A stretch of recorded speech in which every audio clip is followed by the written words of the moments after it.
बार बार ये निवेदन किया कि सुख के माथे सिल पड़े जो प्रभु को नाम भुला, बलिहारी व दुख को जो पल पल नाम जपा, बलिहारी व दुख को जो पल पल नाम जपा। मुझे वो दुख दे दो गोविंद जिस दुखों में मैं आपको याद करती रहूं, आपका नाम लेती रहूं। मेरे जीवन में इतना दुख मिले कि दुखों से कभी छुटकारा ना मिले। भगवान ने कहा ठीक है बुआ, यदि दुख चाहती हो तो मैं तुम्हें दुख ही दूंगा, लेकिन वो दुख मैं तुम्हें दे रहा हूं जिस दुख में जब जब तुम मुझे याद करोगी तब मुझे अपने पास ही पाओगी। दुखों का वरदान देकर के भगवान गए। यहाँ परीक्षित जी का बड़े ही सुंदर शुभ नक्षत्रों में जन्म हुआ, और जब परीक्षित का जन्म हुआ सब पांडव द्रौपदी मगन हो गए। भगवान द्वारिकाधीश को बुलाया, इनका नामकरण हुआ। इनके दो नाम है भागवत में, एक इनको विष्णु रात भी कहते हैं क्योंकि भगवान नारायण की कृपा से इनको जन्म मिला, इसलिए एक नाम विष्णु रात भी है। और परीक्षिता है, किति परीक्षिता है, ये परीक्षा लेते रहते थे लोगों को। कैसे? बोले परीक्षा लेते थे अब से लेकर के और श्राप लगने तक परीक्षा ही लेते रहते थे। जिसकी गोद में जाए जन्म लेते ही रोने लगे। इतना रोए कि रोना बंद नहीं हो रहा, रोते चले जा रहे, रोते चले जा रहे। द्रौपदी ने गोद में लिया, नहीं शांत हुए। पांडवों ने लिया, नहीं शांत हुए। जिसकी गोद में जाते हैं बस रोते ही रहते हैं। और अंत में जब भगवान को बुलाया, प्रभु की गोद में गए। देखो जिसकी भी गोद में जाते हैं ना, वहां जाकर के ये विचार करते रहते हैं कि जिसने माँ के गर्भ में, जो माँ के गर्भ में मुझे दर्शन देने के लिए आया वो कौन है? माँ के गर्भ में जो चतुर्भुज रूपी नारायण ने मुझे दर्शन दिया है, एक बार फिर उनका मुझे दर्शन हो जाए। ये जानने के लिए सबके गोद में जाकर वही तुलसी की सुगंध को ढूंढते हैं, और जब नहीं मिलती तो शांत हो जा, रोने लगते हैं। लेकिन अंत में जब भगवान आए और भगवान की गोद में गए, वही तुलसी, वही कौस्तुभ माला, वही मणि, वही आनंद दर्शन मिला। जान गए जो माँ के गर्भ में मेरे प्राणों की रक्षा के लिए आए थे वो कोई और नहीं, वो यही है जो माँ के गर्भ में आए थे। तो नामकरण परीक्षित का हो गया। धीरे धीरे बड़े हुए, बड़े धर्मात्मा राजा है, बहुत धर्म कर्म होता है इनके राज्य में। कलयुग भी इनके राज्य में प्रवेश नहीं पाता है, इतने धर्मात्मा है। जगह जगह सत्संग, जगह जगह कीर्तन, जगह जगह भगवान की कथाएं होती हैं। अपने प्रजा का हाल चाल लेने के लिए, भ्रमण करने के लिए जाते हैं, देखने के लिए जाते। कोई दुखी तो नहीं है, अगर किसी को कोई वस्तु चाहिए उसको दे करके आते हैं। इनके राज्य में सब आनंद में है, कोई दुखी नहीं है। लेकिन एक दिन दीपावली का समय आया और महलों की सफाई होने लगी, और उस समय में जरासंध राक्षस का एक सोने का मुकुट निकला। और वो मुकुट जब निकला तो परीक्षित का मन हुआ उसे धारण करने। मंत्रियों ने कहा महाराज आप इसे पहनना मत, क्योंकि राक्षस का मुकुट है, बुराई का मुकुट है, अगर आप इसे पहनोगे तो बुद्धि बिगड़ जाएगी, आप मत पहनना। लेकिन परीक्षित जी नहीं माने, मुकुट को धारण किया, और जैसे धारण किया कलयुग आके सर में बैठ गया। क्यों? क्योंकि एक समय जब परीक्षित जी भ्रमण करने के लिए गए थे तो कलयुग को देखा हाथ में डंडा लेकर गौ माँ को पीट रहा है। एक बैल खड़ा है, बैल के 4 चरण होते हैं। कितने होते हैं? 4, लेकिन 3 कट गए, केवल एक चरण पे खड़ा है। सत्य, शौच और दया, ये 3 चरणों को कलयुग ने काट दिया है। केवल दान के बल पे वो खड़ा है, केवल दान के बल पे। परीक्षित को लगा ये कौन है, धनुष पे बाण चढ़ाया और मारने के लिए दौड़े, और जब मारने के लिए दौड़े तो शरण में आकर के लेट गया, और आकर के लेट के कहने लगा कि प्रभु आप मुझे मत मारिए, क्योंकि आपके दादा का नियम था कि कोई शरण में आ जाता था तो उसको कभी मार, मैं आपके भी शरण में आया हूं, आप मुझे मारिए मत। परीक्षित ने कहा एक काम करो, मेरे राज्य को छोड़ के निकल जाओ, मेरे राज्य से दूर चले जाओ। तो उसने कहा प्रभु मैं कहां जाऊंगा, मेरी नजरें जहां तक देखती हैं वहां तक केवल आपका ही राज्य है, मैं जाऊं तो कहां जाऊं आप बताइए, मैं जाऊं भी तो कहां जाऊंगा, मैं जहां तक भी मेरी नजरें देखती हैं आपका ही राज्य फैला हुआ है। तो 4 स्थान दे दिया, देवतम पानम स्त्रिया सूनम, जहां चोरी हो, जहां मदिरापान हो, जहां हिंसा हो, वहां जाओ, अपना स्थान बनाओ। कलयुग ने कहा महाराज बुरे स्थानों पर मैं तो हमेशा रहता हूँ, कोई एक अच्छा स्थान भी मुझे दे दीजिए। बोले कहाँ रहोगे, तो स्वर्ण में स्थान दे दिया, सोने में निवास दिया। और जब सोने में निवास दिया सब लोग विचारने लगे भाई सोना में कलयुग हो गया। तो संतों ने कहा क्या हर सोने में कलयुग का निवास है, क्या हर सोने में कलयुग का निवास? बोले नहीं, जो चोरी किया गया, जबरदस्ती छीना गया, लूटा गया जो धन है उसमें कलयुग का निवास है, अपने शुद्ध कमाई की कोई वस्तु है उसमें कलयुग का निवास नहीं है।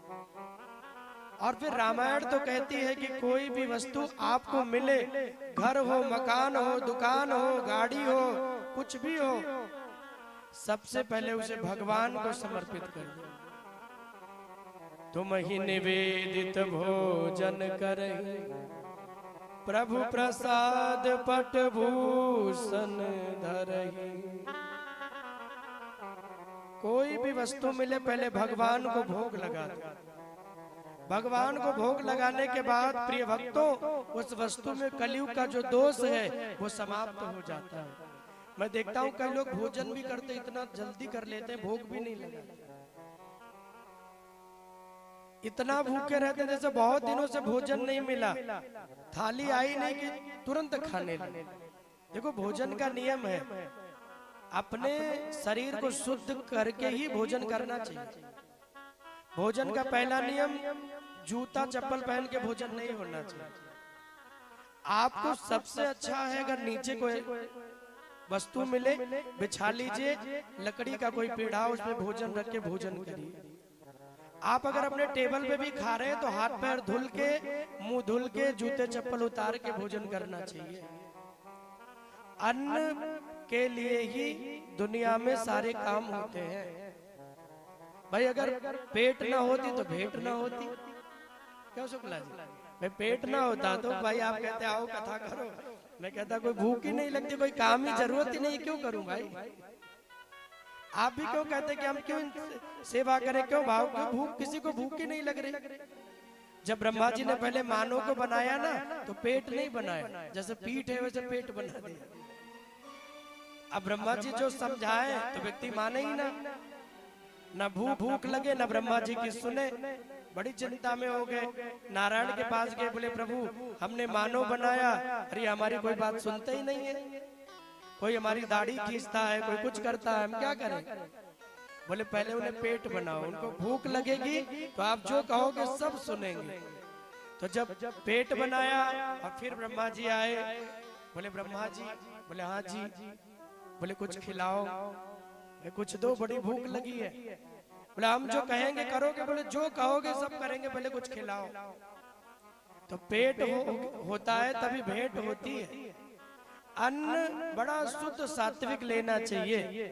जूते चप्पल उतार के भोजन करिए, भगवान को भोग लगाइए, पहला निवाला निकाल के गोविंद को भोग लगाइए। त्वदीयम वस्तु गोविंद तुभ्यमेव समर्पयेत्, ग्रहाण सम्मुखो भूत्वा प्रसीद परमेश्वर। अब आप कहोगे मंत्र नहीं जानते, बोले कोई बात नहीं, 3 बार कृष्ण का नाम लीजिए, राम जी को मानते हैं राम जी का नाम लीजिए, शंकर जी को मानते हैं शंकर जी का नाम लीजिए, नमः शिवाय नमः शिवाय नमः शिवाय कह के और जल लेके उबार के भोजन का भोग लगाए और कहिए हे महादेव, हे राम जी, हे प्रभु, हे कन्हैया आओ और भोजन का भोग लगाओ। हमारे वृंदावन में कितने साधु संत हैं, भोग कैसे लगाते जानते हैं? जब वो रसोई बनाने के लिए जाते हैं, आटा लगाते हैं, सब्जी काटते हैं, तो क्या कहते हैं? मेरे राम आइए, सीता राम आइए, मेरे भोजन का भोग लगा जाइए।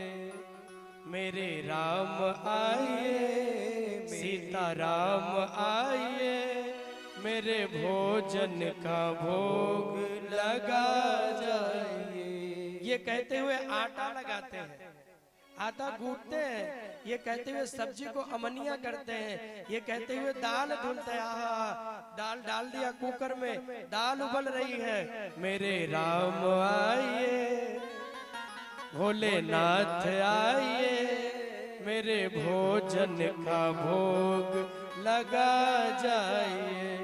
मेरे भोजन का भोग लगा जाइए। और जब रोटी बेलती है माताएं हमारे यहाँ जो रसोई में सेवा करती है ना, गुरुदेव आइए, मेरे प्रभु आइए, मेरे भोजन का भोग लगा जाइए। गुरुदेव आइए, प्रभु देव आइए, मेरे भोजन का भोग लगा जाइए। ऐसे भाव से भोजन बनाते हैं। इस भाव से आप भोजन बनाओगे तो रसोई में भोजन नहीं बनेगा, मेरे ठाकुर जी का प्रसाद बनेगा। उसे पाने के लिए गोविंद दौड़े चले आते हैं, राधे राधे बोलना पड़ेगा और जोर से बोलना पड़ेगा, राधे राधे। इसलिए भोजन बनाए तो पहले भगवान को भोग लगाए। बिना भोग लगाए जो भोजन करता है ना, वो राक्षसी भोजन कर रहा है। ये मैं नहीं कह रहा, शास्त्र कह रहा है। पहले भगवान को भोग लगाइए और फिर भोजन खाइए। अन्न का निरादर कभी मत करिए। हमारे यहाँ कहते हैं कि अन्न का कण और संत का क्षण ये बड़ी कृपा से मिलते हैं। एक एक रोटी, एक एक अन्न जो हम बर्बाद कर देते, फेंक देते हैं ज्यादा लेकर के, एक एक अन्न के निवाले के लिए कई लोग ऐसे भी हैं जो भूखे सो जाते हैं। इसी संसार में, इस दुनिया में कितने ऐसे लोग हैं जिनको एक टाइम का भोजन नहीं नसीब होता है। मिल गया तो पा लिया, नहीं तो राम बसते हुए भूखे सो जाते हैं। आपकी एक रोटी, आपका एक निवाला बर्बाद नहीं होगा, शायद उनके काम आ जाए, उनका भी जीवन बन जाए, उनका भी पेट भर जाए। 4 रोटी की भूख हो तो 3 ही करना चाहिए, शास्त्र कह रहा है। पांडवों का शरीर स्वर्गारोहण के समय गल गया। जब भीम का शरीर गलने लगा, उन्होंने कहा मैंने कोई पाप तो नहीं किया, फिर मेरा शरीर क्यों गल रहा है? तो धर्मराज ने कहा तुम जब भोजन करते थे किसी और के बारे में सोचते नहीं थे। 4 रोटी की भूख हो तो 3 करिए और प्रभु से कहिए एक रोटी जो मेरी बच रही है ये किसी भूखे को मिल जाए, उसका भी भोजन बन जाए, उसका निवाला बन जाए। इसलिए हमारे वृंदावन में भी आश्रम में लिखा है, उतना ही लो थाली में, व्यर्थ न जाए नाली में। अन्न बहुत कीमती है बंधु। एक टाइम भोजन न मिले तो अवस्था क्या होती है, आप कभी अनुभव करके देख लीजिए।